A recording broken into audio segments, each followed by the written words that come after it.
Friends, आज का जो हमारा प्ले है उसका नाम है द फ्लाई। इसका थीम आपको बताता चलूं कि इंसान को ज़िंदगी में बड़े बड़े दुख मिलते हैं, लेकिन उसको इन दुखों को अपने सीने से नहीं लगाना चाहिए, क्योंकि वो उसकी ज़िंदगी को ख़त्म कर देते हैं। उसे इन दुखों को अल्लाह के भरोसे छोड़ देना चाहिए और ख़ुद को थोड़ा रिलैक्स करना चाहिए।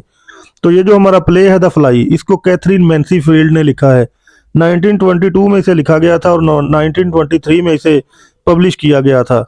ये शॉर्ट प्ले है और इसका जो पॉइंट ऑफ व्यू है वो है थर्ड मैन। प्ले दो बूढ़े आदमियों से शुरू होता है। एक का नाम होता है द बॉस, दूसरे का नाम होता है वुडी फील्ड।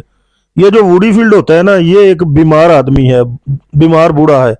ये हर ट्यूसडे को, मंगलवार को बॉस के ऑफिस में जाता है और उससे काफी बातें करता है, गपशप करता है। पहले ये बॉस की ऑफिस में काम करता था, लेकिन रिटायर हो चुका है।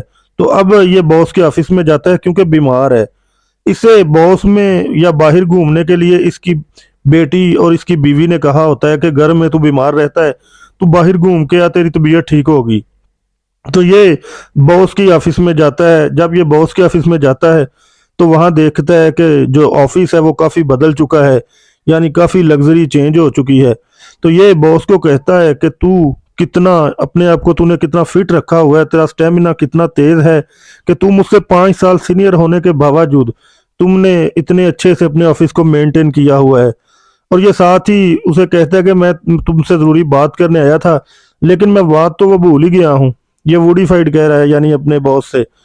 तो वो बात मैं भूल गया हूँ। तो बॉस उसे कहता है कि चल कोई बात नहीं, हम विस्की पीते हैं, आ जाएगी याद तो बता देना। इस तरह वो विस्की पीना शुरू कर देते हैं और वुडी फील्ड को ना वो बात भी याद आ जाती है। वो बताता है बॉस को कि मेरी बेटी रिसेंटली बेल्जियम होके आई है। तो वो बता रही थी, वो मेरे बेटे रैगी की कब्र पे भी गई थी। तो वो बता रही थी कि दोनों कब्रें, यानी ये जो बॉस होता है ना, इसका भी एक बेटा होता है जिसकी 5 साल पहले वर्ल्ड वार फर्स्ट में डेथ हो गई थी।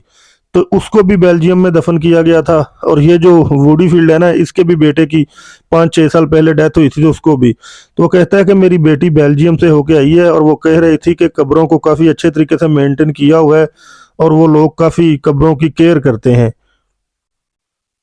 अब विस्की पीने के बाद ये जो वुडी फील्ड होता है ना, ये वहां से चला जाता है। अब पीछे रह गया बॉस। अब ये जो बॉस होता है ना, ये अपने क्लर्क को बुलाता है और उसे कहता है कि ऑफिस को बाहर से कुंडी लगा दो और किसी को भी ऑफिस में आने मत देना।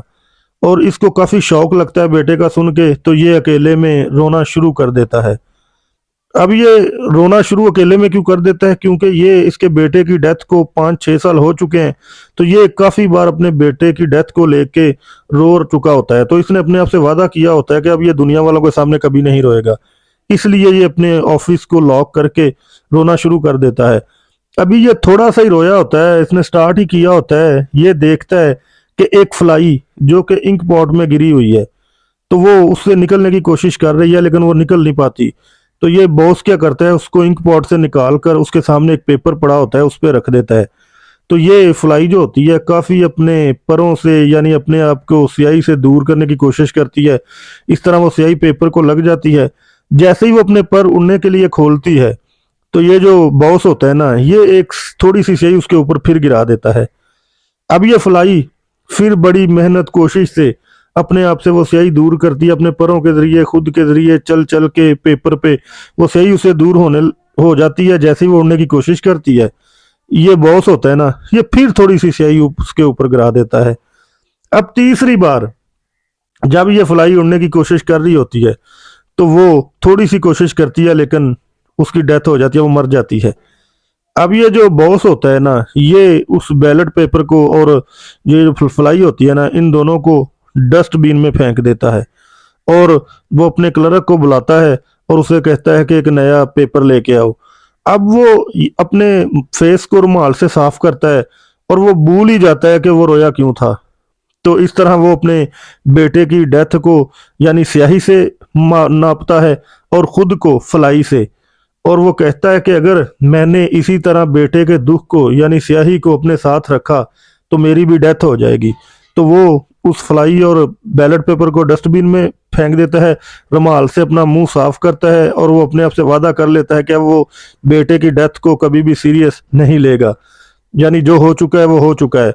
तो इस तरह वो बेटे की डेथ को स्याही से और खुद को फ्लाई से नापता है। तो दोस्तों इस प्ले का जो मकसद है ना, इसको टाइम हीलर भी बताया गया है। टाइम हीलर का मतलब होता है कि जो टाइम यानी वक्त, और हीलर का मतलब है कि ये हर जख्म को भर देता है। यानी इंसान का जितना भी बड़ा जख्म हो ना, वक्त उसे भर देता है।